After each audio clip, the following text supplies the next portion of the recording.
I think if those of you who are at the back will move up as far as you can, and we'll give you a few minutes to do that.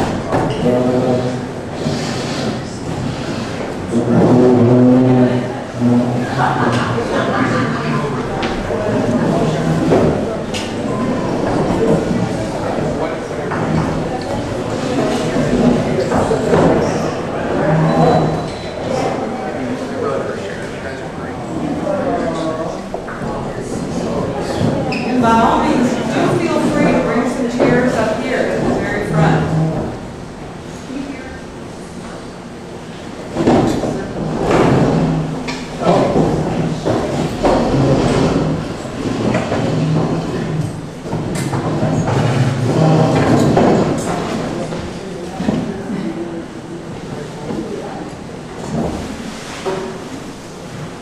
I always find it very odd to say, if you're having difficulty hearing me, please raise your hand.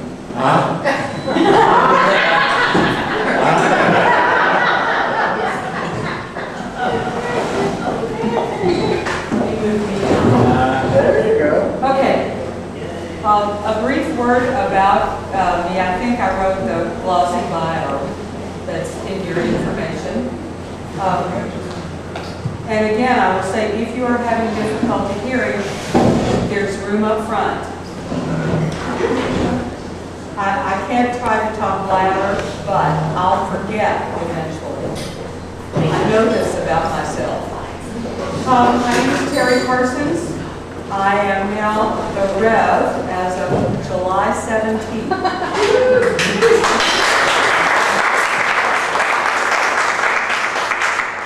I'm competing for longest process in history. I don't know that I won, but it took a while because God had some other things along the way. But I was ordained to the transitional diaconate.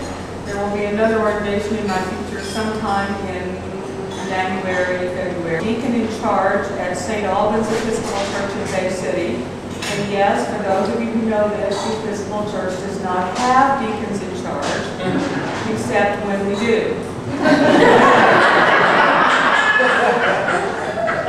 We've never done it that way, except when we did. Now, but I got a real kick out of calling my brother on the evening of the 17th as I'm driving my mother and myself back to the Minneapolis airport so we can fly to our different places. Calling my brother and saying, "You may now call me the Reverend Sister."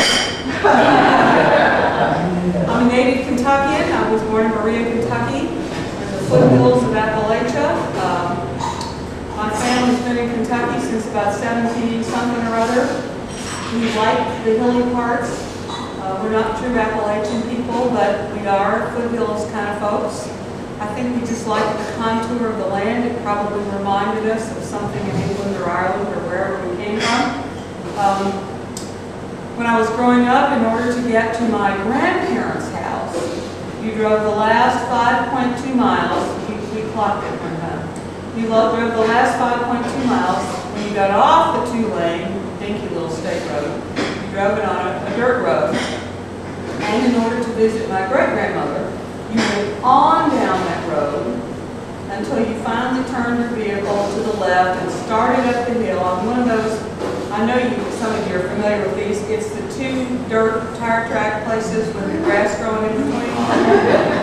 You did not take a wimpy vehicle on this trip, but you drove on up that until you got to the flat spot where you could park the vehicle. And then you walked a plank or two across the creek and the ditch, and you walked along another city block or two and you got to Big Mom's house. Now, probably because of that, when I heard these people known as hillbillies, I asked my dad, "Now, are we hillbillies?" He thought a moment and he said, "No. Just about everybody's graduated from high school, and a few of us have had the audacity to go on to college. I was born the day my dad enrolled in college, and he was still going by the time I get to the 3rd grade. But some of us have done that. We're a little more sophisticated than your average hillbilly. I think we're what you would call Hill Williams." From 1996 until 2008, I was the National Stewardship Officer with an office at the corner of 2nd Avenue and 43rd Street in Midtown Manhattan. So what you have here is a Hill William from Kentucky who survived those 12 years, and I'm sorry I'm not there for the hurricane. That can be really interesting. And I'm glad to be here. I think some of that's kind of helpful to understand kind of why people use language the way they do. I have a rather, I think everyone has a quirky sense of humor. It's just that we all have different quirks. But I offer that because I think for most of us, our goal is to be understood. And so what I would ask of you is tonight and tomorrow, if I say something that you find sounds insensitive, outrageously politically incorrect and ignorant, incomprehensible, or just plain foolish, that you would come and ask me about it. Because I want to make sure that what I thought I said is what you thought you heard. And so let's respect each other enough to do that. Okay? Great. I need a typist who can type a few things on my computer. And Jacob, you have been pre-volunteered for this.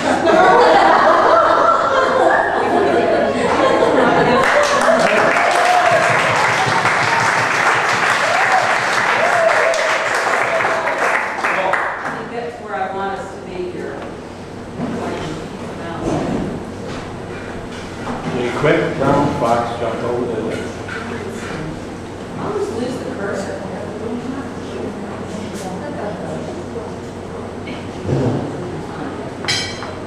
The smell doesn't like to leave. Oh, there we go.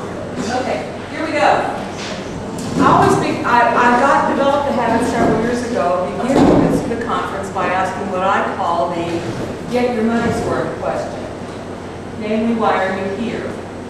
Now, my assumption is that you are here, first because you knew there'd be great food, but aside from that, because you have a question you hope will be addressed, something you hope will be talked about, and if you will tell me what those things are, I will do my best to see that before we dismiss tomorrow afternoon, I'll work those into the agenda someplace, okay? So, what are you hoping you're going to talk about, or what question do you hope is going to be answered here? Yes? How to turn the train around from going downhill to uphill. Okay, how to turn the train around from going downhill to going uphill. Now, are we talking about money or attendance or both? Money. Money? Yeah. Okay, you have to ask them to give more.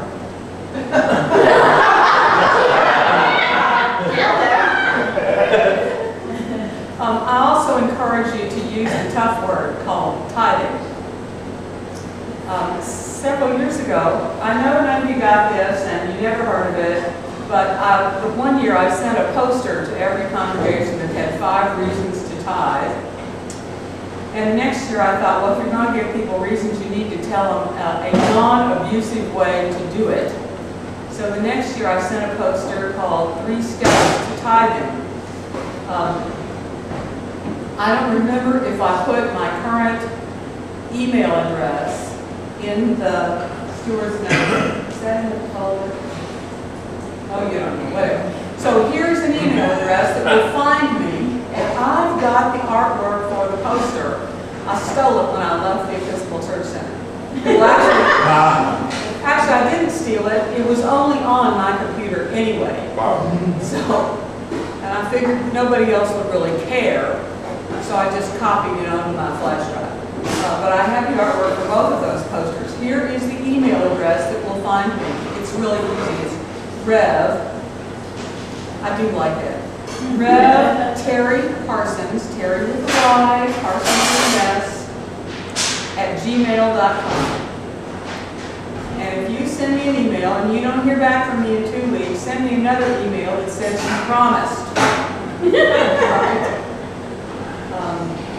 I have about 250 unread emails right now, but I promise you I will try to get to it.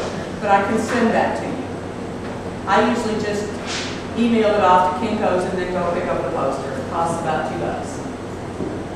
It's an 11 by 17 inch size poster, and a lot of people's printers, well, no, but a good size printer, Office Depot, Staples, somebody.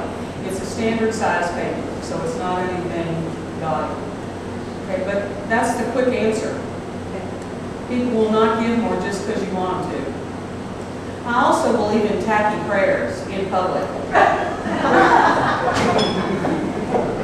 Well, you know, in the prayers of people where we pray for all the sick, and you know, we've got people in the military and all that kind of stuff, and we have for the special needs and concerns of this congregation, I would say things like, I'd probably try to be disguised when I did this, but I would say something like, "And dear Lord, we know that the needs of this congregation are great, and so soften the hearts and open the wallets of our members,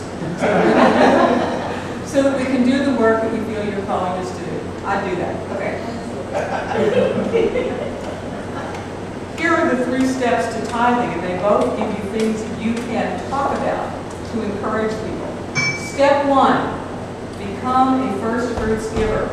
And the poster says something like, don't worry about how much, just when you get some money, give something to God first. The firstness, let me tell you what, if you can get people to become first fruits givers, you have done major work. Step number 2, become a percentage giver. Figure out what percent of your income you are giving to God. And then, when you get money, you say, oh, I'll keep giving that same percent. That's really good. Step number 3, increase as you are able. And I don't think any of that is abusive. I've met tithing Nazis in my life. I don't want to be one. They do a lot of damage. But I want to encourage people to do this. And what I know is that God knows about the kids who need to go to college and health concerns that are going on in families and aging family members who need help. God knows about all of that. So those are the 3 steps, and that's what's on that poster. Yes? I don't know what a first fruits giver is. What? I don't know what a first fruits giver is. When you get money, before you spend a dime of it, you give some to God. That's it. It comes back from the ancient agricultural tradition when you brought the first produce or first harvest in from the field. The first thing that you did was go and give the first batch of it to God. That's where the term comes from. Why do you listen first? What? Why is it first before percentage and... Because God said you were supposed to give first fruits. And Okay. because it's the best place to get people to start. Okay. It's the best place. Okay. People make very little money. They can understand it. And don't worry about how much. It's much more important to cultivate the habit of when something good comes into your life, the first thing you do is thank God. Okay. And that works with money. Okay, who else has something they're hoping is going to get talked about? Yes? I don't know if you're going to talk about this a little more, but with first fruits giving, nowadays with like bank wire transfers and all that. So What? bank wire transfers. Yeah. So it's not like, I don't get a physical paycheck. Yeah. So what's like the technique to say, look, I'm going to... Oh, you deposit your check in the bank. You've deposited $100 in the bank, and you do an automatic payment. You do that, you do online. I don't currently do that. How do you? I'll write a check and then put it in the office. Well, or do you do banking online? Yeah. Okay, you've made the deposit. However it is the money got into your bank account, go to the payments section on your online banking site, and you create an online one-time payment for 10%, or what percent, or $1, or you write a check. Or you take money out of the ATM and you figure out that every time you receive money, you set aside some that you're going to give to God. The next time you show up here. Now over here. I was waving my hand because that's what I do. In my web pay, I have my church set up, and the minute my deposit hits, that's the first thing I do. Great. Because if I don't, it doesn't work. Yeah, you made me suffer from the same affliction I do. Once I get my hands on it, it's gone. Oh yeah. So, And there's never enough. so no. But this works. What else is something somebody hopes will get talked about? Yes. One of the things I'm looking to try to learn is how can we unify our vision as a church? Pray. What was the question? Repeat the question. Yes, I'm going to. How can we unify our vision as a church? I'm not going to spend a lot of time talking about this, but I gave you my email address, and if we want a long phone conversation about that, you'll email me and give me a phone number. But there are a number of visioning exercises your congregation can do. And about every 5 years or so, you need to do that. How do you reach outside the church, like, we're from Indiana, reaching in the Chicagoland area? How do we start to bridge those clear separations between our Between Indiana and Chicago. just as a national effort? Let's tackle that one, you and me one-on-one, okay? Because you're thinking bigger. Okay, let's do that. What else you got? Yes? I work with college students, and so I'd like to find some ways to work with them now so that they're used to giving now when they think they have no money, so that when they actually go out into parishes, this won't be hard. Okay, you work with what kind of students? College students. College students. Oh, yes. I love it. Do you know the age group in this country that has the largest amount of discretionary income in our culture? 14 to 21. Yes. And they On have, television, yeah. and they have twice as much money in their pockets in adjusted dollars than their parents had at their age. And they're clueless for the most part. And yet, I mean, it doesn't, unfortunately, of those who give to our ministry on a monthly basis, the majority of those are students or relatively. I'm not students. surprised. So when they get it, they do get it. And I want to figure out how to help them get it. You can run let's have these sessions on how to manage your money. And there are some resources for that. One of the best that I know, if you go to,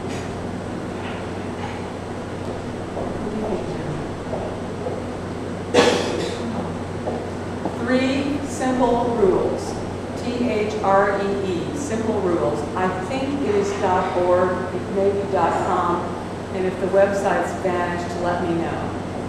There's a very simple little book that costs $5 or $6. It tells the story of Steve and Jessica, 2 young people who got married after college, put their honeymoon on the credit card, but it was okay. They both had jobs, leased cars, finally decided the apartment was too small, looked at a house that was bigger than their budget, and after that everything was shabby, but they figured they could stretch and buy it.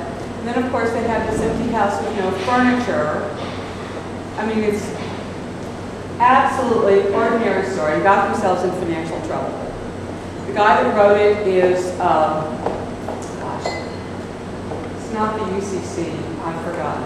I used to meet annually with counterparts in about a dozen different denominations, and we would come and bring whatever resources we had, put it on the table, and gleefully steal from each other. I mean, that was the point of the meeting.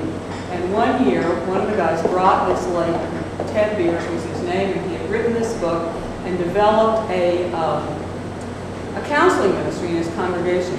But I have used 3 simple rules with college-age young people. They get it. Now, the case study numbers are all weird, but talk to me later. Okay? Well, and one of the things that crosses my mind, and I don't know yet, but I'm wondering aloud, and this will have implications for the future, of how the current financial situation is going to change young adults who deal with money.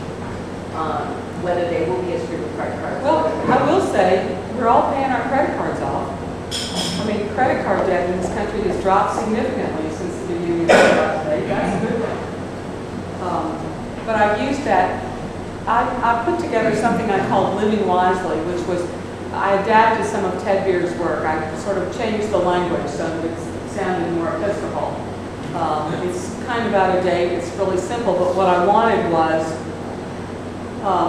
the 4-session Get Your Money in Order workshop that any size congregation could offer to their community.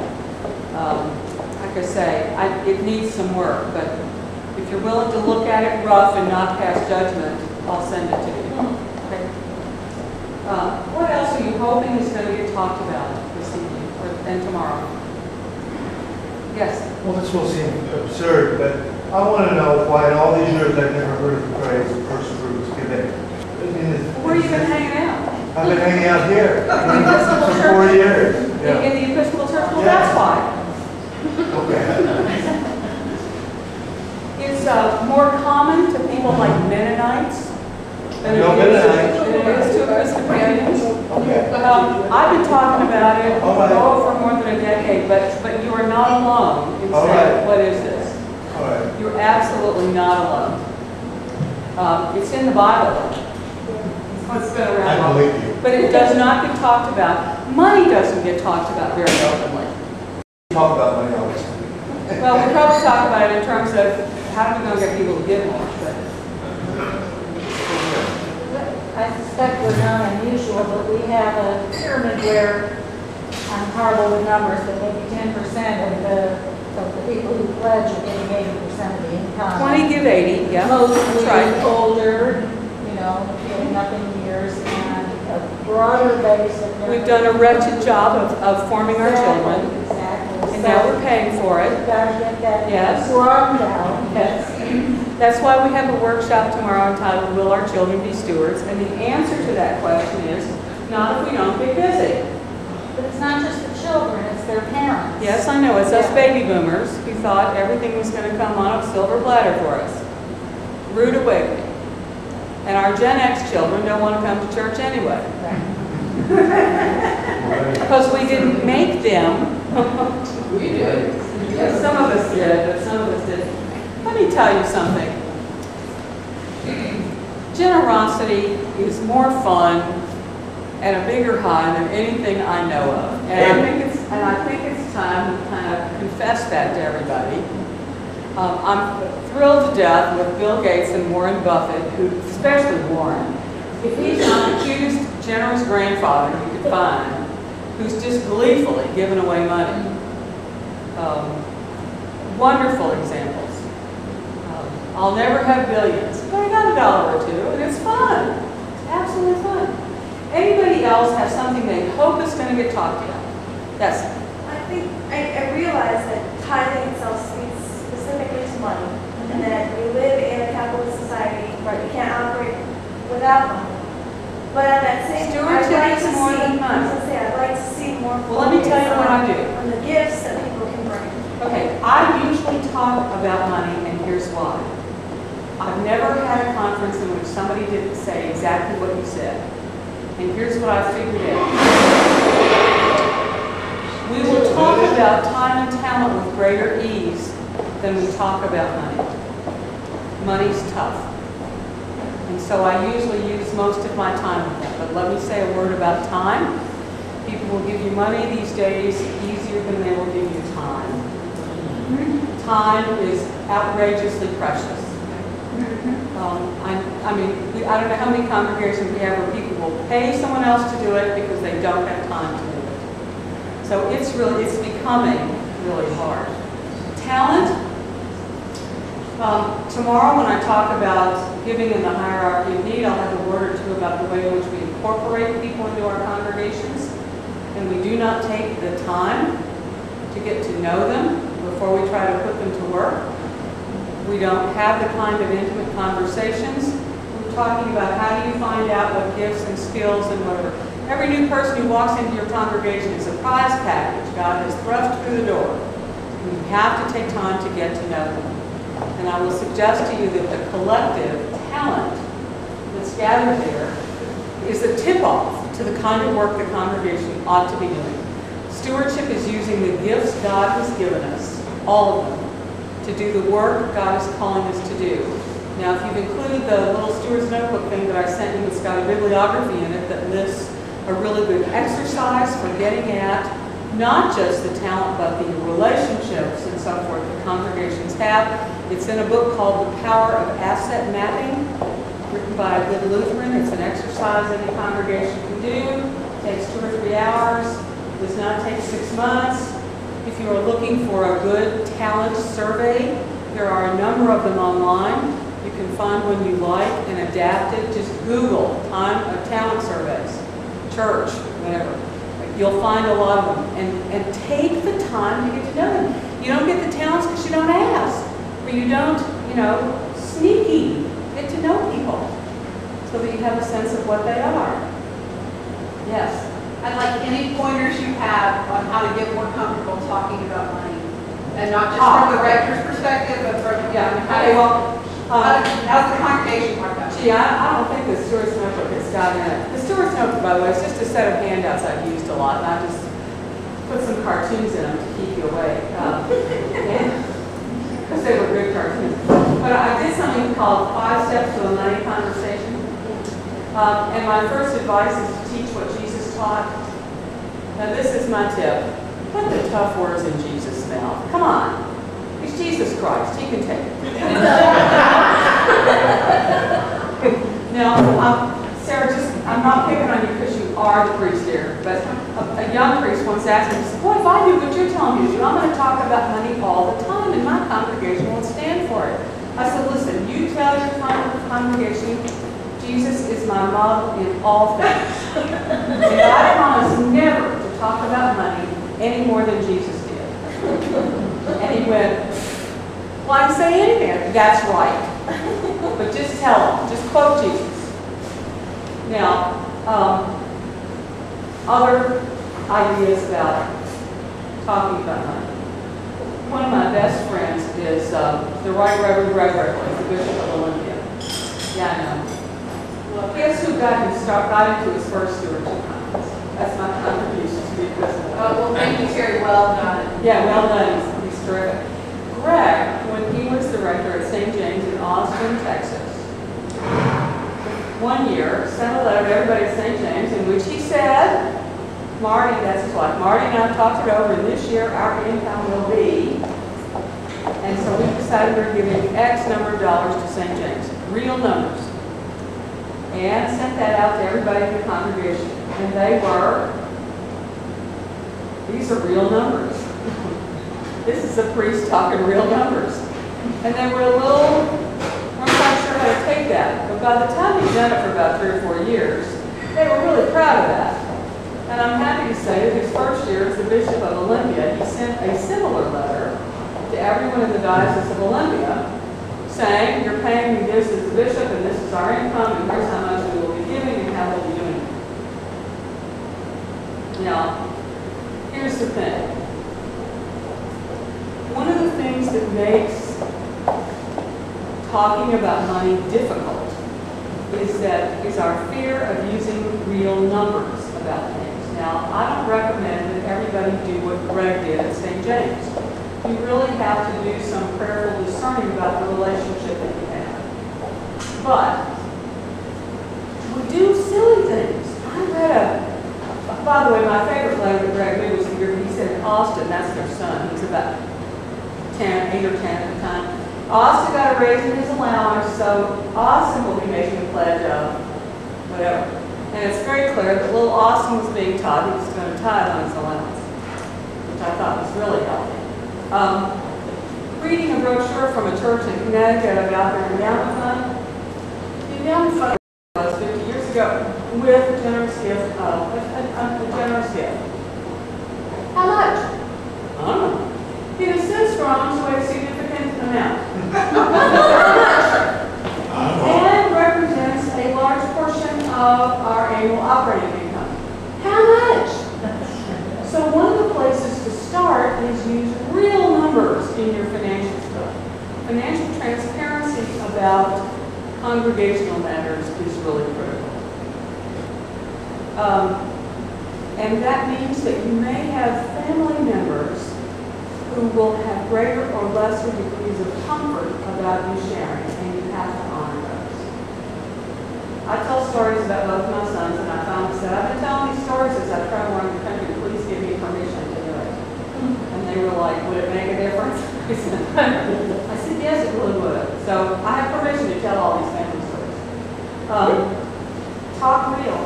That's all I know. And I need to tell you, I've been 3 weeks at this new congregation, and I'm trying to figure out if I can write a Greg Ripple type letter to people I barely know. And I haven't decided yet. A part of me says, Machiavelli says when you come into power, you should kill all your enemies at once, because, people are just going to get upset, and they won't stay upset forever. But if you keep changing, but if you keep kind of slowly but surely killing them along the way, they stay upset forever. So I think I may just do it at the beginning, and if they hate me, what the heck? I haven't moved my furniture yet, so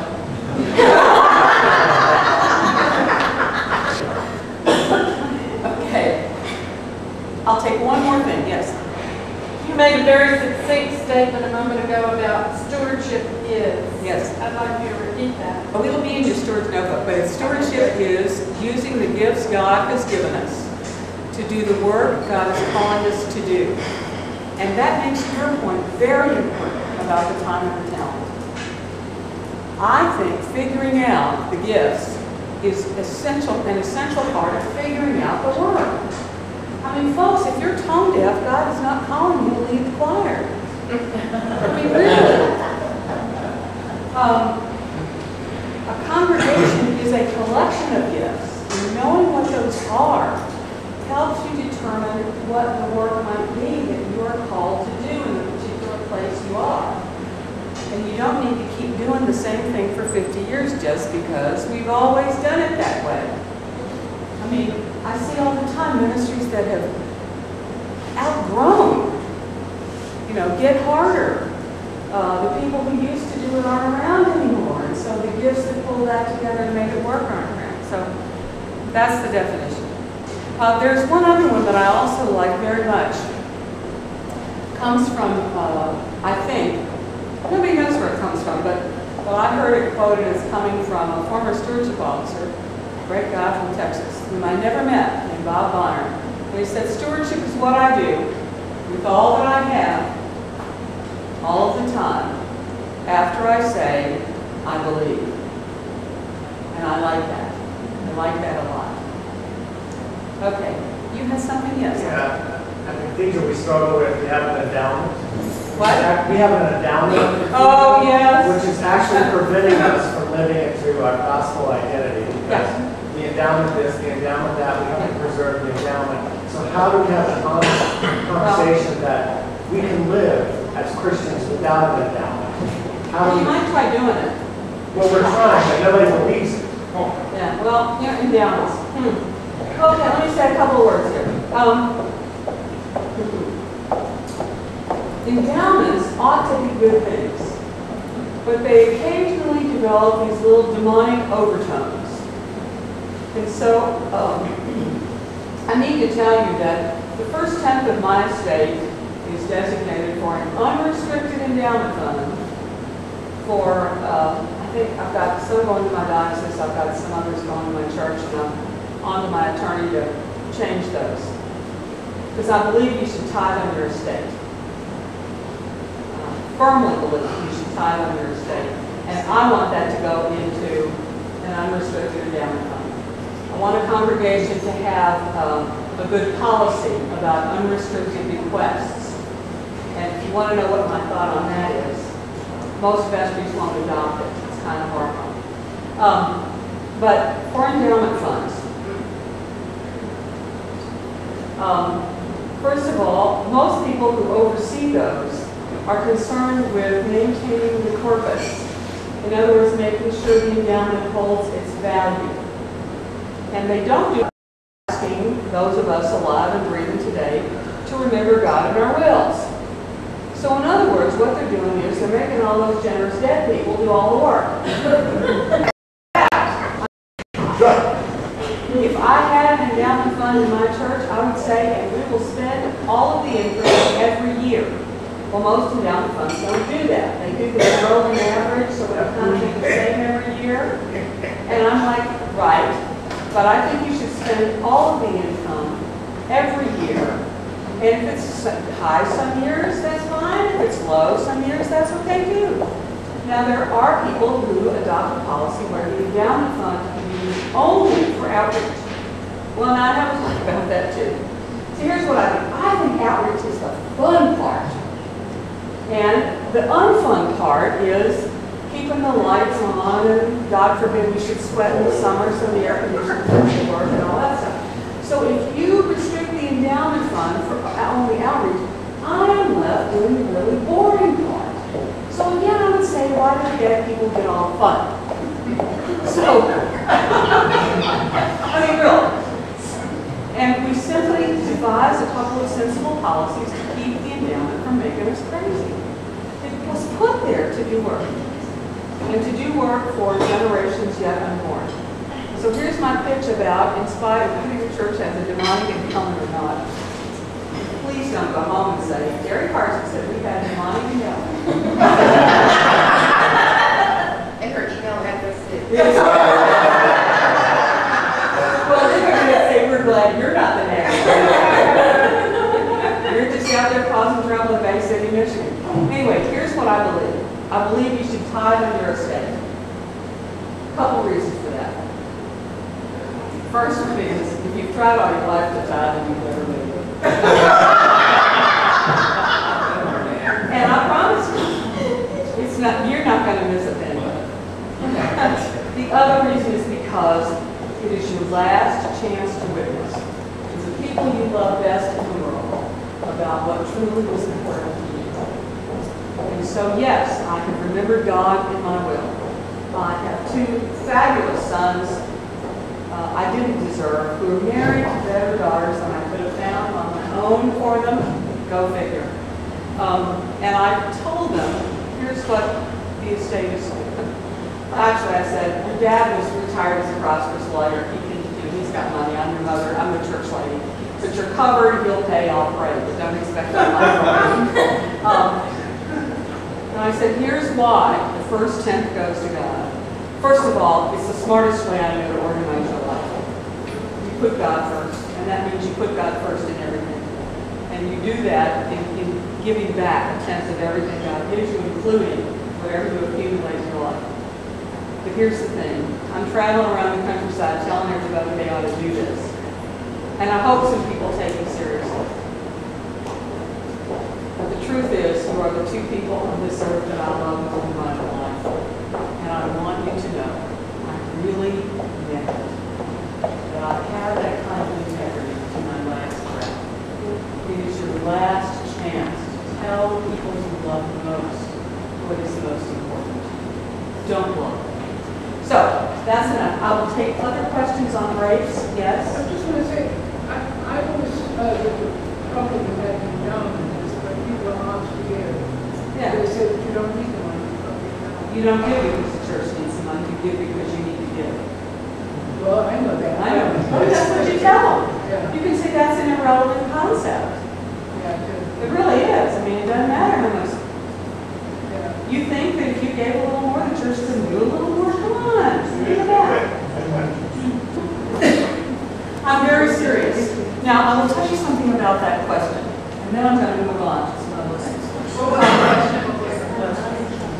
Her comment that sometimes people are afraid to have endowments because people will say if you have an endowment or even a reserve fund, people won't give because the church doesn't need the money.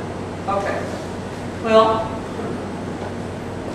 wait a minute, I had this clever answer, it just flew away. Well, when it comes back, I'll come back to it. Oh gosh, I do have a clever answer to this, and it's just, I guess that means it's time for Oh, I know why. Yeah, I do know. I had this, my parents belonged to a Christian church, Disciples of Christ, that had, and when I first started in this job, frankly, I had never heard that until I was doing one of my first few months as a stewardship officer, doing a conference in Rhode Island. And in the course of that, a gentleman asked me, I was talking about pledging and blah, blah, and he said, well, do you know what, I wonder what the average pledge is here in Rhode Island. What is the average pledge? At the time, this was like 1997, early 1997, I think, and it was about $1,800. And he said, well, I wonder what it is in Rhode Island. I said, well, actually, I know this one. It's $597. Really? He said, huh. Well, we have Episcopal charities in these three places. A lot of people give to that. And I said, lots of dioceses have Episcopal charities. Actually, they wanted to know what diocese had the highest average. And I said, well, it's West Tennessee, Memphis, home of Elvis, which I called them a lot. Anyway, so, well, I know why. It's because we have these endowments. And I did not say, but I thought about it. Great. So, since all the dead people were generous, you have permission to be cheap. So, you might suggest that to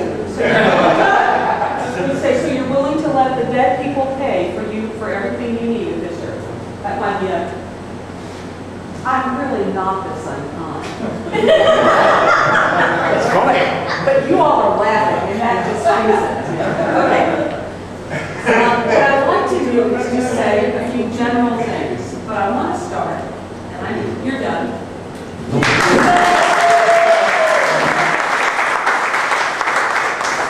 I don't want to go away without saying this, but first, I think it's real important that we give some attention to the context in which we do this work.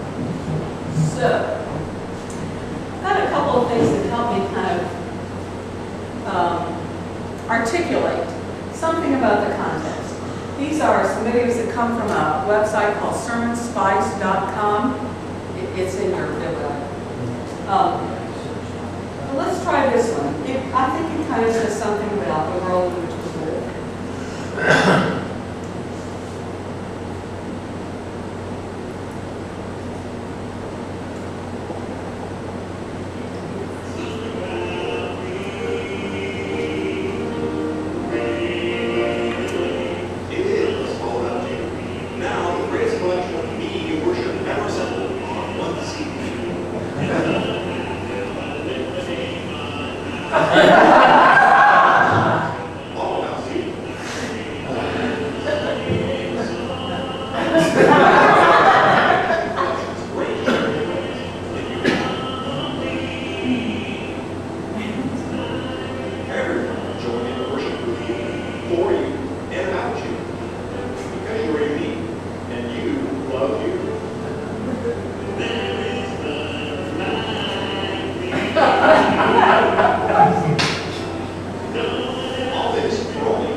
We've done a lot of talking in the last few years about year-round stewardship.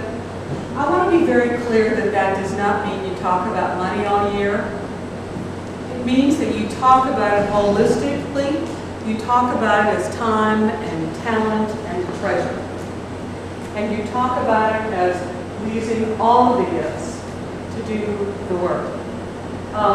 And in the best of all possible scenarios, you're able to put together a calendar that does not make you crazy.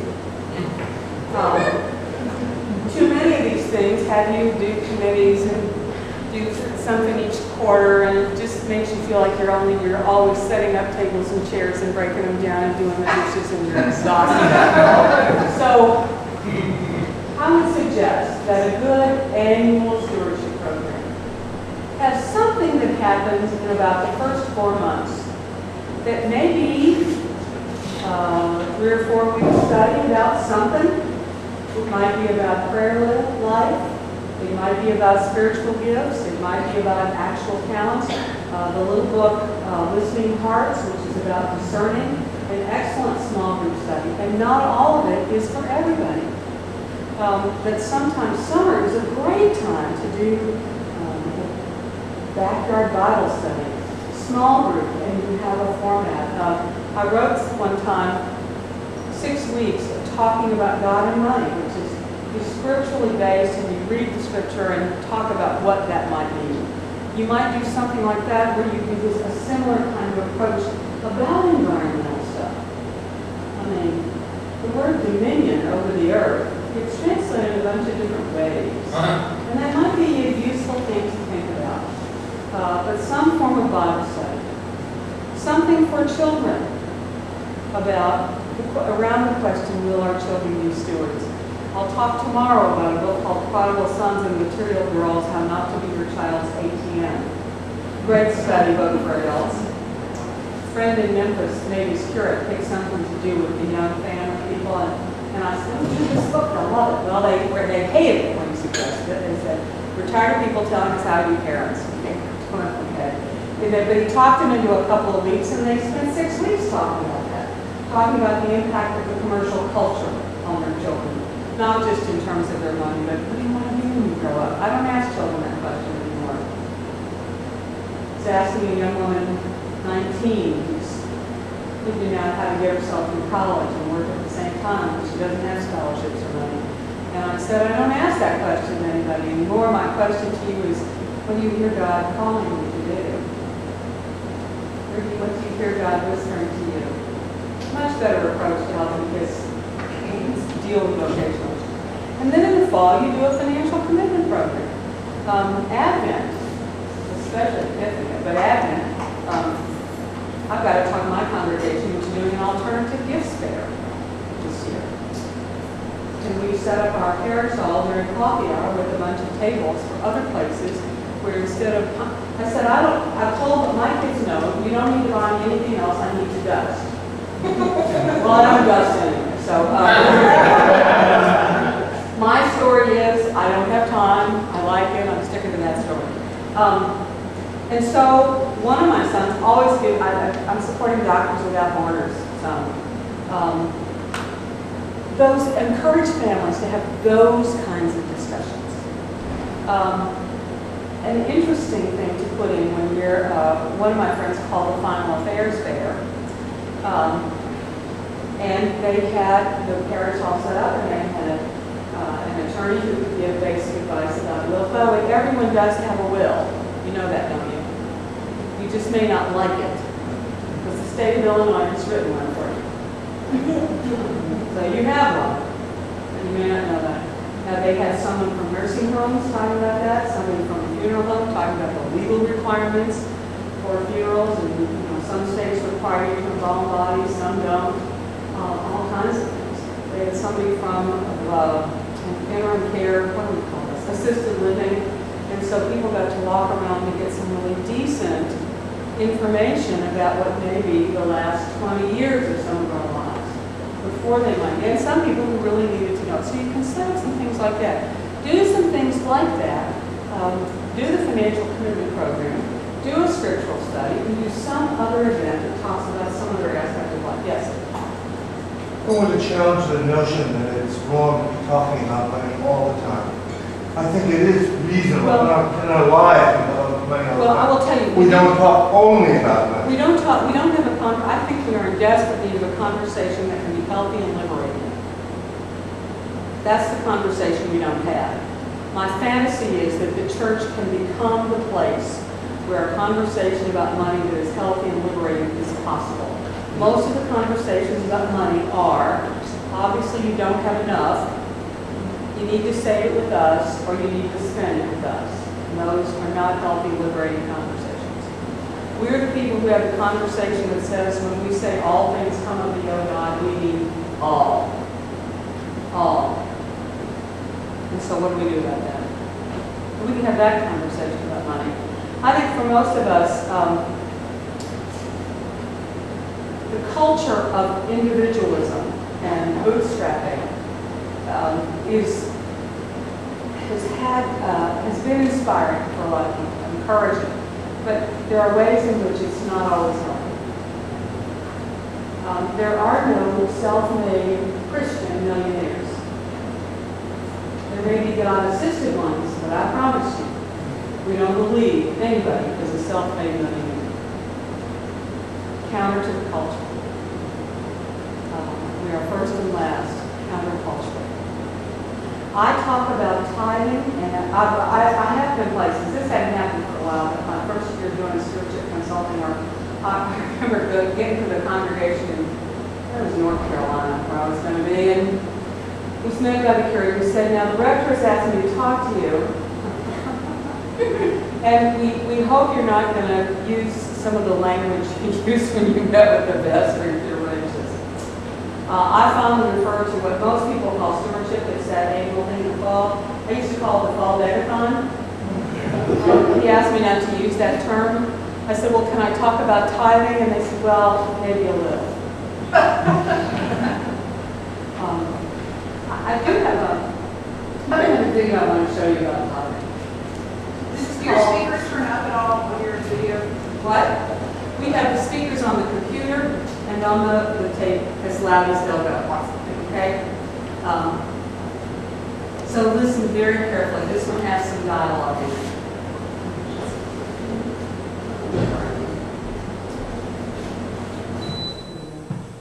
Oh, that'll help. Thank you. It'll help the sound.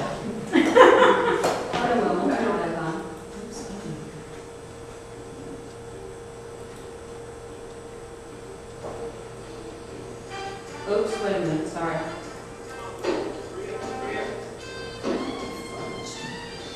Let me start this again, okay? Exit. Oh, who's speaking? What is that? Let's try again. I thought I was getting full screen, but I didn't.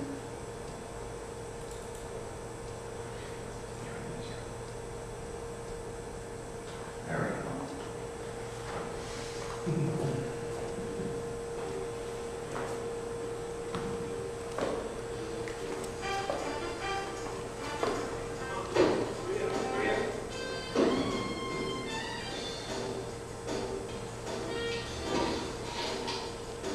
Oh, who's speaking?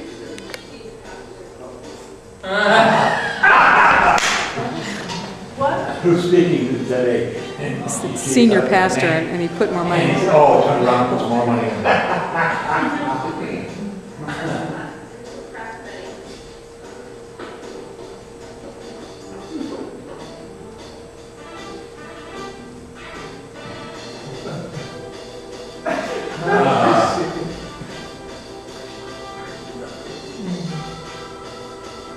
Of course, you need one for the.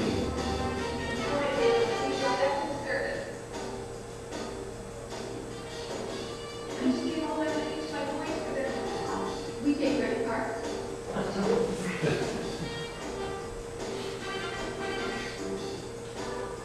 I'm going to need to see some ID. Oh boy.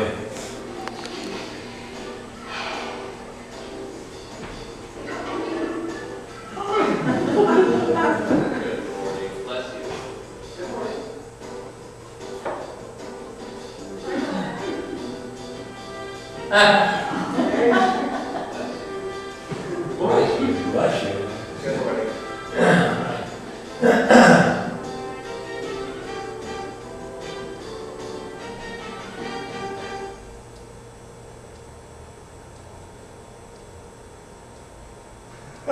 The headphones.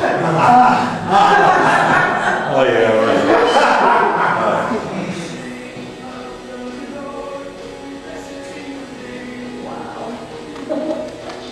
So nice down. Senior pastor doesn't ask you to tithe anymore. I said. So there are alternatives.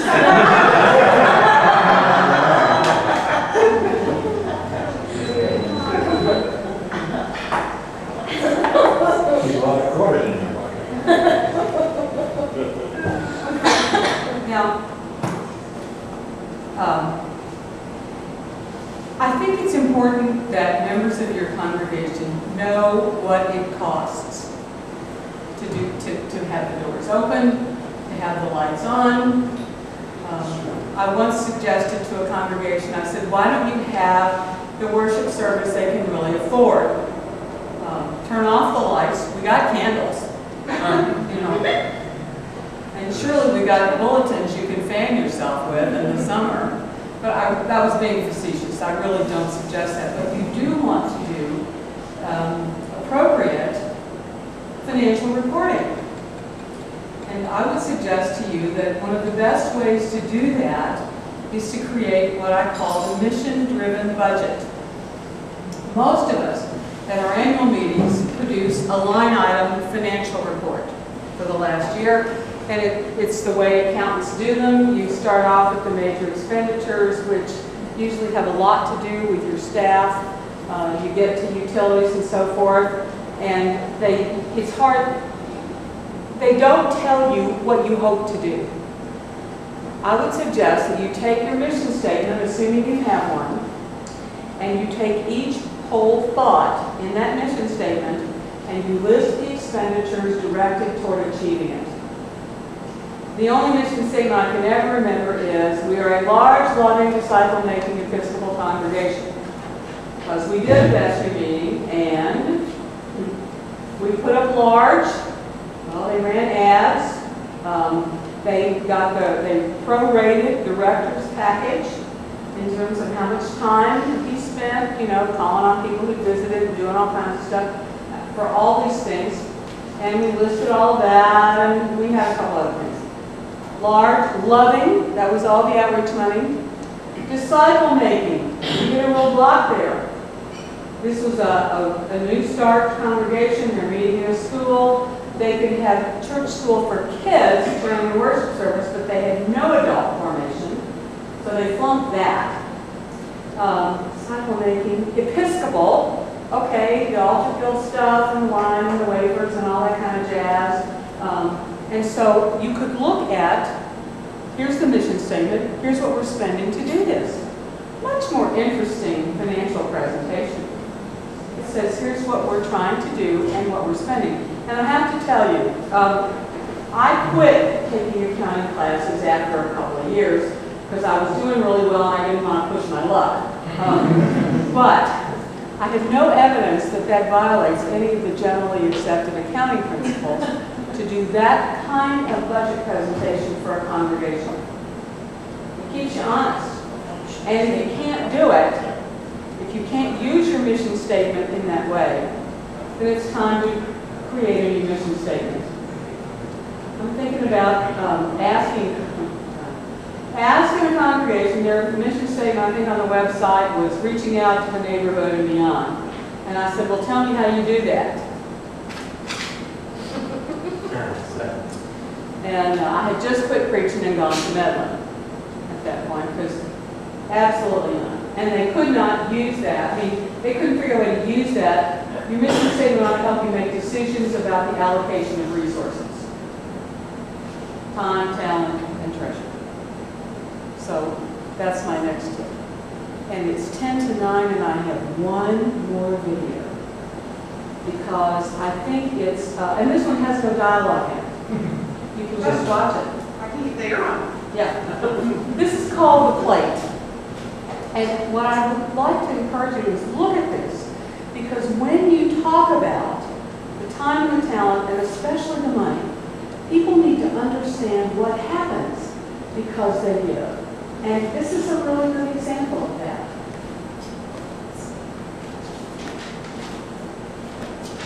Okay. Boy, the technology's working really good. I hope it holds for a minute or two. It always makes me nervous. Plate. It's working.